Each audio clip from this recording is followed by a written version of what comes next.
Hi, my name's Hank Richards, and like most of you in the room today, I'm a teacher. I do teach at the Lechner Youth Services Center, and I want to talk to you today about how building a therapeutic alliance is really paramount when we're dealing with at-risk youth. The Lechner Youth Services Center in Billings is a co-located facility that houses two separate facilities, the first being shelter care, which is our acute crisis care center, and the second is secure detention. You can see the kids are in orange jumpsuits. I tell people it's kind of like teaching in a one-room schoolhouse because you have kids from every different age, level, and ability. And the youth that we work with, they really come from all different walks of life. They could be on probation and be part of court services.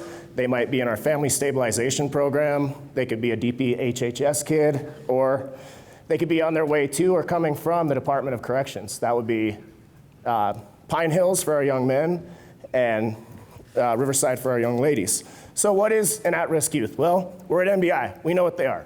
They're kids with high ACEs scores. They're kids with the higher tiers. And they're the ones that are at risk of not graduating. So they're the ones that we need to get back on target the most.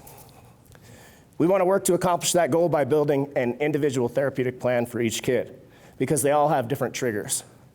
A plan that can address the emotional needs of the youth. They're often from broken homes, so we want to work to rebuild the family relationships with them. These kids are not going to be with me forever. They're going back into the community, and we want to work to get them back on track to graduate. The best way we know how to do that is by building a therapeutic alliance. Therapeutic alliance is based on 3 tenets. 1, an agreement on goals. 2, establishing tasks. And 3, building a bond. Once we start to do that, we can really work on the big problems, the big issues. We need to build a bond with our youth so we can agree on the tasks to accomplish the emotional goals. How do we make it work? Well, for one, we have all-day access to the kids. They're with us 24/7, and we get the families involved whenever we can. This means providing a continuum of care once they leave our doors and reintegrate back to their home schools. And we use what I like to think are some pretty innovative MBI therapeutic techniques. We do these things because the kids' lives have become unmanageable. They've lost control of their own life. They need structure. They need help. They need help to get back on track. And one of the best ways we found to do that is the NASP program. NASP stands for National Archery in the Schools program. I know, right? You're going to give a bunch of juvenile delinquent kids bows and arrows. That's what our boss kind of said when I brought the program to her in the first place. So anytime that you're looking to implement new and kind of controversial programming into your facility, be prepared and do your homework. Why NASP? Well, because it's safe. And we know that through national data, kids that don't participate in sports or extracurricular activities are 57% more likely to drop out of high school.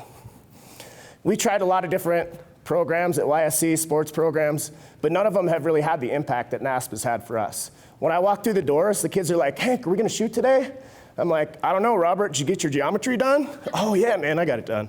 "Angel, did you get your therapeutic journal done?" "Oh yeah, I did it." "Cool, we're definitely going shooting." It's all about building that therapeutic plan and building that therapeutic bond. Therapeutic plan's not something that gets built overnight. It takes steps, it takes baby steps. And we correlate that into our therapeutic plans. Our youth know that we're going to establish a task before we can accomplish the end goal of emotional wellness. Is there resistance? Absolutely there is. Kids I work with, they're resistant to change. They're resistant to everything that's new and foreign to them. They let themselves be kind of wrapped up in that system of failure.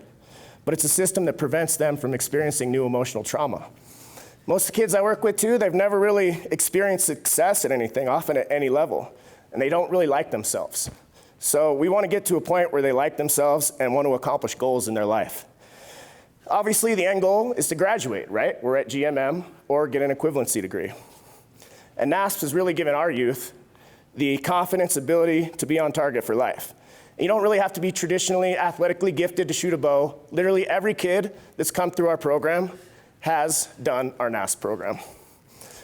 But we're not reinventing the wheel here. We're kind of doing what I like to call reinventing the steel, rebuilding emotional selfhood. And when you're passionate about something, the kids see that. They pick up on it. 2 weeks ago, a kid came through my doors. Kid named Raven. Kid we've had a bunch of times before. Came up, gave me a big hug. I was like, he said, Hank, I did it. I got my degree. I said, dude, that's awesome. He said, NASP gave me the confidence to make it through summer school, to do my CD therapy, and to get my community service done. And he is on his way to Phoenix to go to HVAC school. So I'm not saying it has to be archery. Just find something you're passionate about and use that to build a therapeutic alliance with the kids. Don't give up on them, because we can get them back on target for life. Thank you.